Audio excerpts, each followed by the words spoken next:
సంకేతం, నిజం, దురాశ ఈ రెండు దారులు అతని ముందున్నాయి. కాని రాఘవ్ మనసు అప్పటికే ప్రమాదకరమైన దారిని ఎంచుకుంది.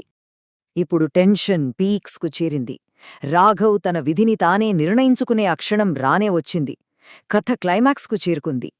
రాఘవ్ ఆ పరీక్షలో ఫెయిల్ అయిన వెంటనే అంతా వేగంగా జరిగిపోయింది. హెచ్చరికను లెక్క చెయ్యకపోతే పర్యవసానాలు ఎంత భయంకరంగా ఉంటాయో ఈ సీన్ మనకు చూపిస్తుంది. మణిని పట్టుకోవడం, భూమి కంపించడం, నాగిని నిజరూపం చూపించడం, ఆ వెంటనే మణి కాంతిని కోల్పోవడం అన్ని క్షణాల్లో జరిగిపోయాయి. నాగిని చెప్పిన ఈ ఒక్క మాట మొత్తం కథ సారాంశాన్ని చెప్పేస్తుంది. ఇది కేవలం ఒక వాక్యం కాదు, రాఘవ్ చేసిన తప్పుకు నైతికమైన ముగింపు. అతను ఎంచుకున్న ఆ దురాశ అనే దారే అతన్ని నాశనం అంచుకు తీసుకొచ్చింది. ఇక కథ ముగింపు దశకొచ్చేసింది. ఇక్కడ కేవలం శిక్ష మాత్రమే కాదు,